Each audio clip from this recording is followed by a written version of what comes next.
Topic है मेरे भाई खिलाफत एवं असहयोग आंदोलन। आज का लेक्चर खिलाफत एवं असहयोग आंदोलन के ऊपर है। खिलाफत आंदोलन किसने प्रारंभ किया था? तो मोहम्मद अली और शौकत अली दो लोगों ने शुरू किया था खिलाफत आंदोलन, और दोनों भाई थे मोहम्मद अली और शौकत अली। खिलाफत आंदोलन इसी ने शुरू किया था। खिलाफत आंदोलन के प्रमुख नेता कौन थे? मौलाना मोहम्मद अली और मौलाना शौकत अली खिलाफत आंदोलन के प्रमुख नेता थे। खिलाफत आंदोलन के मुख्य उद्देश्य कौन कौन से थे? भारत के मुसलमानों में ब्रिटिश विरोधी भावना उत्पन्न करना खिलाफत आंदोलन का मुख्य उद्देश्य क्या था? तो भारत के मुसलमानों में ब्रिटिश विरोधी भावना उत्पन्न करना, ऑटोमन साम्राज्य की रक्षा और खिलाफत का रक्षण करना, यही खिलाफत आंदोलन का मुख्य उद्देश्य था। वह व्यक्ति जिसने 4 अप्रैल 1919 को दिल्ली की जमा मस्जिद के प्रवचन मंच से हिंदू मुस्लिम एकता पर भाषण दिया था, वह कौन व्यक्ति थे? स्वामी श्रद्धानंद थे। स्वामी श्रद्धानंद थे जिन्होंने हिंदू मुस्लिम एकता पर भाषण 4 अप्रैल 1919 को दिल्ली के जमा मस्जिद के मंच से उन्होंने दिया था, स्वामी श्रद्धानंद ने। चलिए अगला क्वेश्चन मेरे भाई। कांग्रेस ने खिलाफत आंदोलन का समर्थन मुख्यतः किस लिए किया था? कांग्रेस ने खिलाफत आंदोलन का समर्थन मुख्यतः किस लिए किया था? तो खलीफा की पुनः संस्थापना के लिए तथा मुसलमानों की सहानुभूति प्राप्त करने के लिए कांग्रेस ने खिलाफत आंदोलन का समर्थन किया था। महात्मा गांधी ने खिलाफत आंदोलन का समर्थन क्यों किया था? तो गांधी जी ने अंग्रेजों के खिलाफ अपने आंदोलन में भारतीय मुसलमानों का सहयोग प्राप्त करना चाहते थे, इसलिए महात्मा गांधी ने खिलाफत आंदोलन का समर्थन किया था। गांधी जी ने आशा व्यक्त की कि असहयोग आंदोलन को किसके साथ जोड़कर भारत के दो मुख्य धार्मिक समुदाय हिंदू और मुस्लिम उपनिवेशी शासन को सामूहिक रूप से समाप्त कर सकते हैं? तो खिलाफत आंदोलन से। गांधी जी ने आशा व्यक्त की कि असहयोग आंदोलन को किसके साथ जोड़कर भारत के दो मुख्य धार्मिक समुदाय हिंदू और मुस्लिम उपनिवेशी शासन को सामूहिक रूप से समाप्त कर सकते हैं? तो खिलाफत आंदोलन से आशा व्यक्त किया था गांधी ने। खिलाफत आंदोलन का संबंध किससे था? तुर्की से था। खिलाफत आंदोलन का संबंध तुर्की से था। खिलाफत समिति का गठन अली बंधुओं ने किस वर्ष में किया था? बॉम्बे में वर्ष 1919 ईस्वी में। खिलाफत समिति का गठन अली बंधुओं ने किस वर्ष में किया था? तो बॉम्बे में वर्ष 1919 ईस्वी में। खिलाफत समिति कब बनाई गई थी? तो सितंबर 1919 ईस्वी में। खिलाफत समिति कब बनाई गई थी? 1919 ईस्वी में। भारत में किसके शासन के अंतर्गत खिलाफत आंदोलन का आरंभ हुआ था? तो लॉर्ड चेम्सफोर्ड। भारत में किसके शासन के अंतर्गत खिलाफत शासन का आरंभ हुआ था? तो उस समय अंग्रेज गवर्नर था लॉर्ड चेम्सफोर्ड। किसने खिलाफत आंदोलन का समर्थन दिया था? गांधी जी ने दिया था। किसने खिलाफत आंदोलन को हिंदुओं और मुसलमानों की एकता के ऐसे अवसर के रूप में देखा था जो 100 वर्षों में भी पुनः प्रस्तुत नहीं होगा? ये महात्मा गांधी ने देखा था। किसने खिलाफत आंदोलन को हिंदुओं और मुसलमानों की एकता के ऐसे अवसर के रूप में देखा जो 100 वर्षों में भी पुनः प्रस्तुत नहीं होगा? महात्मा गांधी ने कहा था। किसने लिखा कि जब मुसलमानों के महत्वपूर्ण हित खतरे में हो तब यदि हिंदू उनसे दूर रहे तो हिंदू मुस्लिम एकता के बारे में कांग्रेस का कोई अर्थ नहीं रहेगा? गांधी ने कहा था। किसने लिखा था कि जब मुसलमानों के महत्वपूर्ण हित खतरे में हो तब यदि हिंदू उनसे दूर रहे तो हिंदू मुस्लिम एकता के बारे में कांग्रेस का कोई अर्थ नहीं रहेगा? ये महात्मा गांधी ने कहा था। वर्ष 1919 में अखिल भारतीय खिलाफत सम्मेलन का अध्यक्ष किसे चुना गया था? महात्मा गांधी को। वर्ष 1919 में अखिल भारतीय खिलाफत सम्मेलन का अध्यक्ष किसे चुना गया था? महात्मा गांधी को। वर्ष 1919 में अखिल भारतीय खिलाफत सम्मेलन जिसके अध्यक्ष गांधी जी थे कहाँ संपन्न हुआ था? दिल्ली में। वर्ष 1919 में अखिल भारतीय खिलाफत सम्मेलन जिसके अध्यक्ष गांधी जी थे कहाँ संपन्न हुआ? दिल्ली में संपन्न हुआ था मेरे भाई। चलिए अगला क्वेश्चन। 1920 ईस्वी के खिलाफत 1920 का खिलाफत आंदोलन किसके खिलाफ किए गए अन्याय के विरुद्ध एक विरोध के रूप में आयोजित किया गया था? तो तुर्की के। 1920 का खिलाफत आंदोलन किसके खिलाफ किए गए अन्याय के विरुद्ध एक विरोध के रूप में आयोजित किया गया था?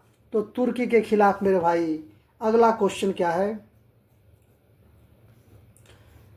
अगला क्वेश्चन है कि वर्ष 1920 की खिलाफत कमेटी की सभा जिसमें गांधी को असहयोग आंदोलन नेतृत्व को संभालने का अनुरोध किया गया था वह किस शहर में हुई? इलाहाबाद में, जून 1920 में।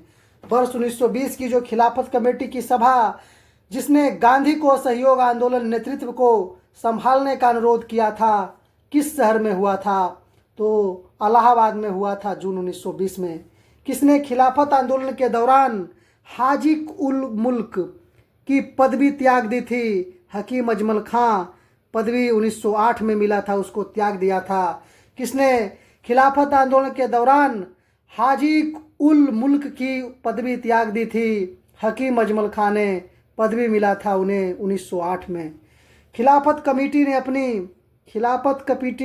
ने अपनी किस स्थान पर संपन्न बैठक में महात्मा गांधी को सरकार के विरुद्ध अहिंसात्मक असहयोग विरोध के सुझाव को स्वीकार किया था? इलाहाबाद के मीटिंग में। इलाहाबाद के मीटिंग में महात्मा गांधी को सरकार के विरुद्ध अहिंसात्मक असहयोग विरोध का सुझाव को स्वीकार किया था खिलाफत कमेटी ने इलाहाबाद का बैठक में। किस भारतीय नेता ने खिलाफत आंदोलन का समर्थन नहीं किया था? मदन मोहन मालवीय ने नहीं किया था। किस भारतीय नेता ने खिलाफत आंदोलन का समर्थन नहीं किया था? मदन मोहन मालवीय ने नहीं किया था। किसने महात्मा गांधी के खिलाफत आंदोलन में भागीदारी की भर्त्सना की थी? मोहम्मद अली जिन्ना ने। मोहम्मद अली जिन्ना ने महात्मा गांधी की खिलाफत आंदोलन की भागीदारी में भर्त्सना की थी। महात्मा गांधी को किसने सावधान किया था कि मुस्लिम धार्मिक नेताओं और उनके अनुयायियों के कट्टरपन का प्रोत्साहित न करें? मोहम्मद अली जिन्ना ने कहा था। महात्मा गांधी को किसने सावधान किया कि मुस्लिम धार्मिक नेताओं और उनके अनुयायियों के कट्टरपन को प्रोत्साहित न करें? मोहम्मद अली जिन्ना ने कहा था। खिलाफत आंदोलन का परिणाम क्या था? तो हिंदू मुस्लिम मतभेदों में कमी आई। खिलाफत आंदोलन का परिणाम क्या था? तो हिंदू मुस्लिम मतभेदों में कमी आई थी मेरे भाई। चलिए अगला क्वेश्चन। खिलाफत आंदोलन को हिंदुओं और मुसलमानों दोनों से समर्थन मिला और इसकी पहली पंक्ति में से गांधी जी ने नेतृत्व किया। इसके बावजूद इस आंदोलन का जोर जाता रहा। क्यों? क्योंकि तुर्की में खलीफा का पद खत्म कर दिया गया और तुर्की के बेहतर शर्तें पेश की गई। तुर्की में खलीफा का पद खत्म कर दिया गया और तुर्की को बेहतर शर्तें पेश कर दी गई, जिसके कारण खिलाफत आंदोलन को हिंदुओं और मुसलमानों दोनों से समर्थन मिला। इसके बावजूद भी आंदोलन जोर नहीं पकड़ा। किसने घोषणा की थी कि वह मुसलमान पहले हैं और भारतीय बाद में? मोहम्मद अली ने घोषणा किया था कि वह पहले मुसलमान हैं, भारतीय बाद में हैं। इस मिसाल में हम मुसलमानों को हिंदुओं से भिड़ा नहीं पाए।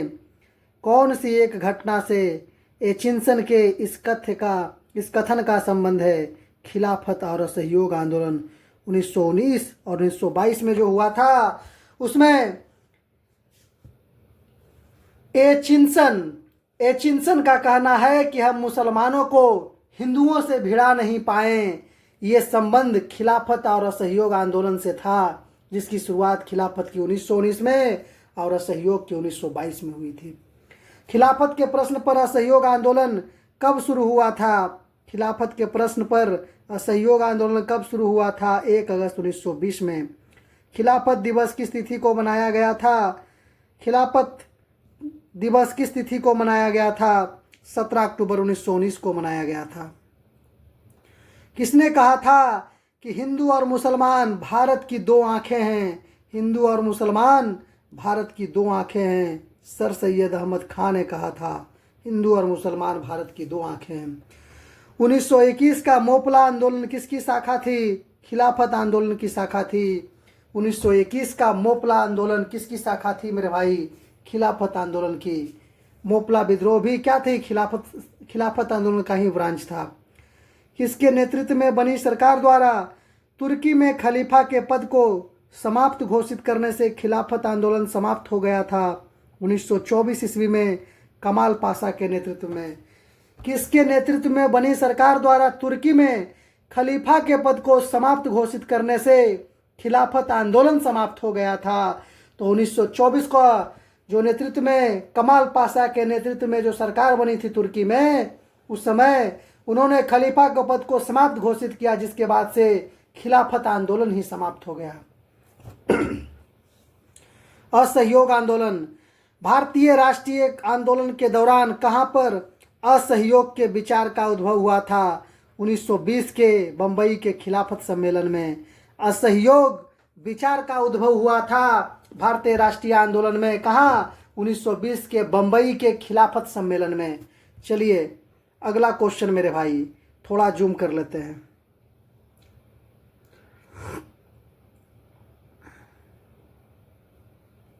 चलिए ठीक है। कह रहा भारतीय राष्ट्रीय कांग्रेस ने असहयोग आंदोलन किस वर्ष शुरू किया था? 1920 ईस्वी को शुरू किया था भारतीय राष्ट्रीय कांग्रेस ने असहयोग आंदोलन। गांधी जी ने असहयोग आंदोलन कब प्रारंभ किया था? 1 अगस्त 1920 को गांधी जी ने असहयोग आंदोलन प्रारंभ किया था, 1 अगस्त 1920 को। महात्मा गांधी द्वारा चलाया गया प्रथम जन आंदोलन कौन था? असहयोग आंदोलन। महात्मा गांधी द्वारा चलाया गया प्रथम जन आंदोलन कौन था? तो असहयोग आंदोलन ही था मेरे भाई। एक वर्ष में स्वराज का नारा गांधी ने कब दिया था? असहयोग आंदोलन के समय। 1 वर्ष में स्वराज का नारा गांधी जी ने कब दिया था? असहयोग आंदोलन के समय। किसने 1920 ईस्वी के नागपुर के भारतीय राष्ट्रीय कांग्रेस के अधिवेशन में असहयोग के प्रस्ताव का पारित किया था? CR दास ने। किसने 1920 के नागपुर के भारतीय राष्ट्रीय कांग्रेस के अधिवेशन में असहयोग के प्रस्ताव को प्रस्तावित किया था? तो CR दास ने मेरे भाई। और असहयोग आंदोलन को प्रारंभ करने का क्या कारण था? तो खिलाफत का प्रश्न था। रॉलेट एक्ट जो हुआ था हाल फिलहाल में, तथा पंजाब में जो अत्याचार हुआ था मेरे भाई, डॉक्टर सैफुद्दीन किचलू और सत्यपाल मलिक की गिरफ्तारी पर जो लोगों की सभा बनी थी जिसमें जालियांवाला बाग हत्याकांड हुआ था, तो ही पंजाब में जो अत्याचार हुआ था उसी को लेकर के और काला कानून को लेकर के मेरे भाई। और खिलाफत का भी प्रश्न था। इन्हीं सब मिला करके असहयोग आंदोलन बनने का क्या हुआ? बनना शुरू हुआ था। किसने असहयोग आंदोलन के प्रस्ताव को लिखा था? तो महात्मा गांधी ने लिखा था। किसने असहयोग आंदोलन के प्रस्ताव को लिखा था? महात्मा गांधी ने लिखा था। किसकी अध्यक्षता वाली कांग्रेस अधिवेशन में असहयोग आंदोलन का प्रस्ताव पारित हुआ था? लाला लाजपत राय, कलकत्ता के अधिवेशन में सितंबर 1920 में।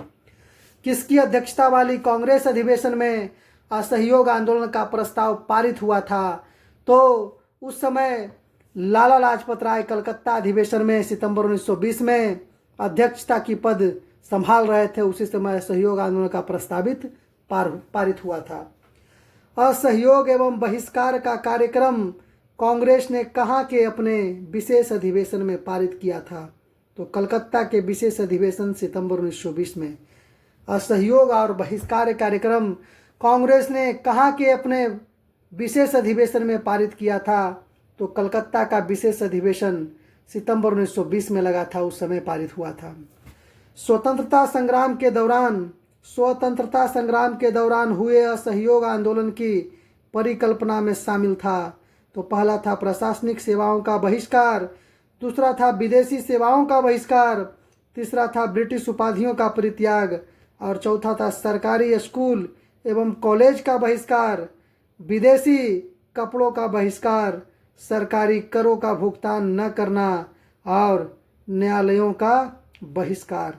ये सब क्या था? स्वतंत्रता संग्राम के दौरान हुए असहयोग आंदोलन की परिकल्पना में सम्मिलित था कि हम इन सब चीज़ों में, इन सब क्षेत्रों में कोई सहयोग नहीं करेंगे, वहाँ असहयोग करेंगे। चलिए अगला क्वेश्चन। बिहार गांधी जी ने असहयोग आंदोलन में लोगों को शराब से परहेज करने का आग्रह किया था। फलस्वरूप राजस्व में भारी कमी आई। एक प्रदेश की सरकार ने लोगों को फिर से शराब पीने को प्रेरित किया और प्रमुख व्यक्तियों की एक सूची प्रसारित की जो शराब पीते थे। उन प्रदेश का नाम क्या था? तो बिहार था। उस प्रदेश का नाम था बिहार। गांधी जी ने शराब पीने से परहेज किया, जिसके कारण ब्रिटिश सरकार के राजस्व में भारी कमी आई। लेकिन एक प्रदेश की सरकार ने लोगों से फिर से शराब पीने के लिए क्या क्या प्रेरित किया और सबसे ज़्यादा पीने वाले लोगों की एक सूची जारी की, तो जिसमें उस प्रदेश का नाम आया बिहार का।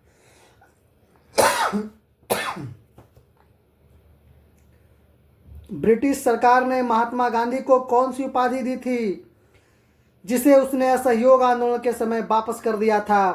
कैसर हिंद की उपाधि दी थी, जिसमें उन्होंने वापस कर दिया था। और रविंद्रनाथ टैगोर ने आपका नाइटहुड की उपाधि, सर की उपाधि त्याग दी थी। असहयोग आंदोलन के दौरान किसने अपनी वकालत छोड़ दी? चित्तरंजन दास, मोतीलाल नेहरू एवं वल्लभ भाई पटेल ने अपनी वकालत छोड़ दी थी। असहयोग आंदोलन के दौरान किसने अपनी वकालत छोड़ दी थी? चित्तरंजन दास, मोतीलाल नेहरू एवं सरदार वल्लभ भाई पटेल ने अपनी वकालत छोड़ी थी मेरे भाई। किसने असहयोग आंदोलन का समर्थन दिया परंतु इसके परिणाम नहीं देख सके? बाल गंगाधर तिलक ने। असहयोग आंदोलन का समर्थन तो दिया था बाल गंगाधर तिलक ने, लेकिन रिजल्ट क्या हुआ ये नहीं देख पाए, क्योंकि उनसे पहले तिलक की मृत्यु हो गई थी। महात्मा गांधी के साथ मुसलमानों में किसने बाल गंगाधर तिलक की अर्थी उठाई थी? शौकत अली ने। महात्मा गांधी के साथ मुसलमानों में किसने बाल गंगाधर तिलक की अर्थी उठाई थी? तो शौकत अली भी शामिल थे गांधी जी के साथ बाल गंगाधर तिलक की अर्थी उठाने में। तिलक की मृत्यु पर किसने कहा था, मेरा सबसे मजबूत बचाव चला गया? महात्मा गांधी ने कहा था। तिलक की मृत्यु पर किसने कहा था, मेरा सबसे मजबूत बचाव चला गया? महात्मा गांधी ने कहा था। वर्ष 1920 एवं 22 के बीच गांधी जी ने असहयोग आंदोलन की शुरुआत की। इस सकारात्मक कार्यक्रम का अंश था। तो ये किस सकारात्मक कार्यक्रम का अंश था मेरे भाई? तो ये आपका था, यहाँ देख लीजिए, स्वदेशी को प्रोत्साहित करना।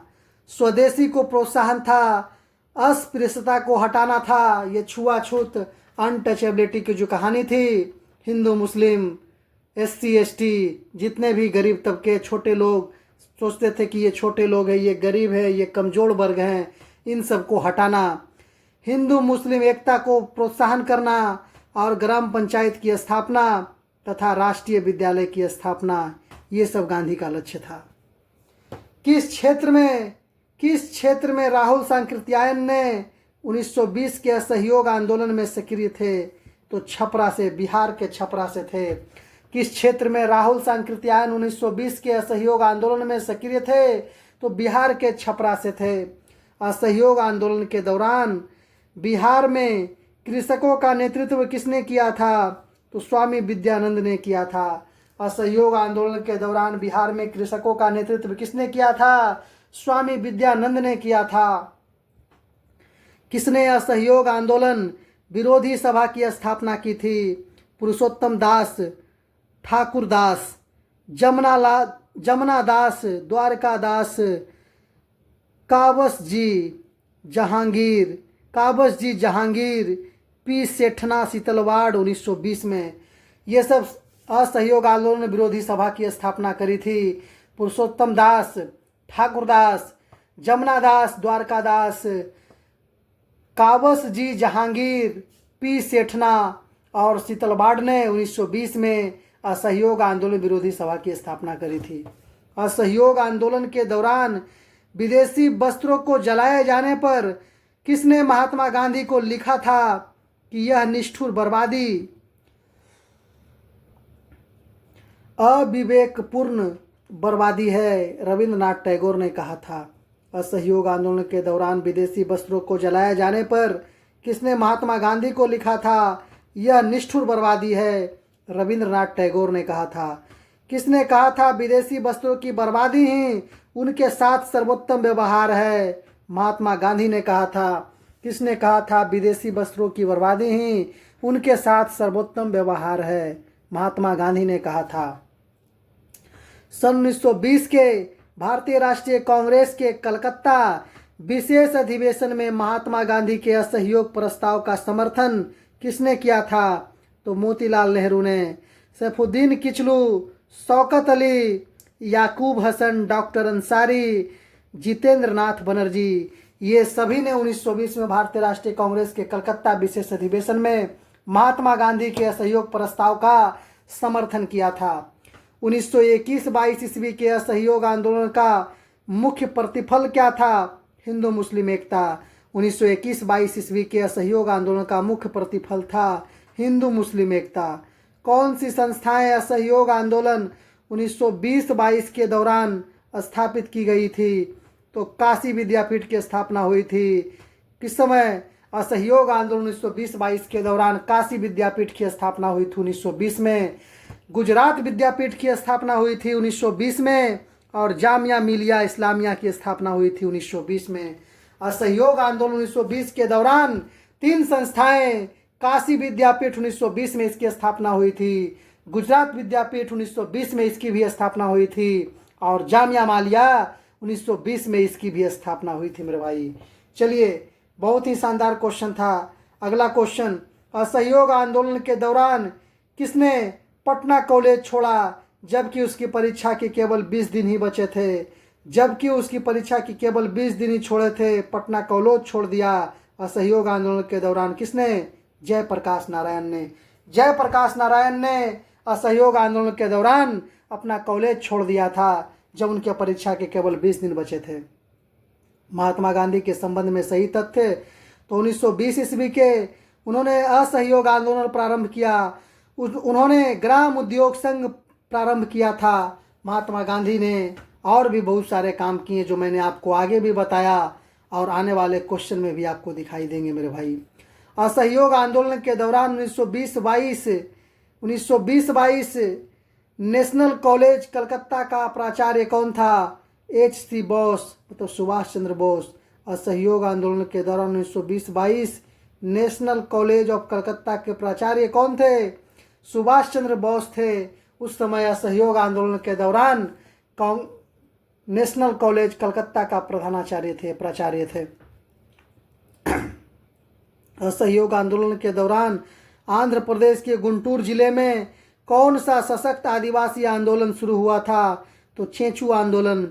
चेंचू आंदोलन असहयोग आंदोलन के दौरान आंध्र प्रदेश के गुंटूर जिले से आदिवासी आंदोलन आरंभ हुआ था मेरे भाई।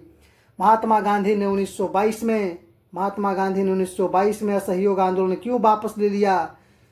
चौरी चौरा में जो हिंसा हुई थी 4 फरवरी 1922 को, जिसके कारण महात्मा गांधी ने 1922 में असहयोग आंदोलन को वापस ले लिया था। चौरी चौरा कांड कब हुआ था? 4 फरवरी 1922 को। चौरी चौरा कांड कब हुआ था? 4 फरवरी 1922 को। चौरी चौरा की घटना के समय महात्मा गांधी कहाँ थे? वारदोली में थे, गुजरात के वारदोली में थे मेरे भाई। चौरी चौरा की घटना के समय महात्मा गांधी कहाँ थे? वारदोली में थे। किसने तार द्वारा महात्मा गांधी को चौरी चौरा की सूचना दी थी? दशरथ प्रसाद द्विवेदी ने। किसने तार द्वारा महात्मा गांधी को चौरी चौरा की सूचना दी थी? ये आपका दशरथ प्रसाद द्विवेदी थे मेरे भाई। तो चलिए, वीडियो कैसा लगा कमेंट सेक्शन में ज़रूर कमेंट कीजिएगा। अगर चैनल पे नए हैं मेरे भाई तो चैनल को सब्सक्राइब जरूर कीजिएगा। धन्यवाद मेरे भाई।